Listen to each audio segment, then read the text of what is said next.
ο οποίος θα χρειαστεί τη βοήθειά μας μέσα στο 2025. Ελπίζω να μην είναι πολύ, αλλά για όσους ανθρώπους θέλουν τη βοήθειά μας να είμαστε εδώ για να μπορέσουμε να συνδράμουμε.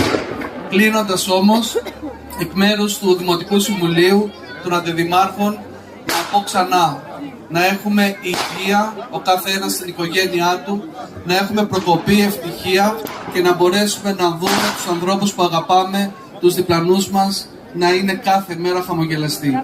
Γιατί στο τέλος, αυτό το οποίο έχει αξία από όλες τις προσπάθειες που κάνουμε είναι η χαρά. Η χαρά που πρέπει να έχουμε ως πρόσωπα και ως κοινωνία. Και τώρα θα ήθελα να ρωτήσω τον αγαπητό Μάρθο πόσο χρόνο έχω ακόμα.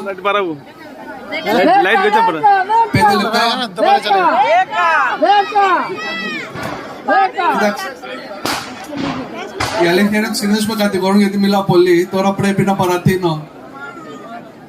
Σε κάθε περίπτωση όμως, για μας έχει σημασία ότι αυτό το σημείο το οποίο επιλέξαμε τα τελευταία χρόνια έχει αγκαλιαστεί από τους δημότες των Χανίων και όλοι αναμένουν το τι θα δείξει το ρολόι μέσα από το σόου που έχει ετοιμαστεί. Φέτος λοιπόν, εν ώψη του 2025, το οποίο έχει χαρακτηριστεί και έχει οριστεί ως το έτος Μίκης Θεοδωράκης, το αφιέρωμα το οποίο θα δείτε θα είναι γραμμένο πάνω στα μεγάλα έργα του σπουδαίου αυτού Έλληνα δημιουργού.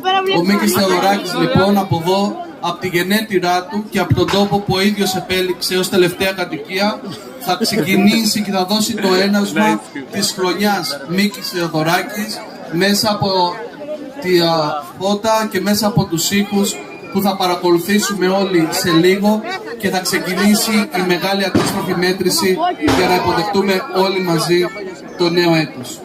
Όλη αυτή η προσπάθεια έγινε γιατί θέλουμε να έχουμε αναφορά στους μεγάλους δημιουργούς μας και κυρίως στους δημιουργούς που έχουν ξεκινήσει από εδώ από τα Χανιά και έχουν χαρίσει στον τόπο μας μια μεγάλη προβολή και μια μεγάλη αξία.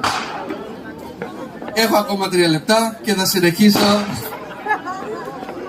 Κανονικά θα μπορούσα να πω ένα τραγούδι, αν και δεν το επιτρέπουν οι ικανότητες της φωνής μου.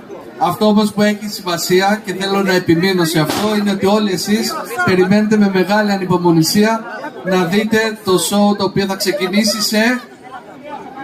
σε 3 λεπτά από τώρα.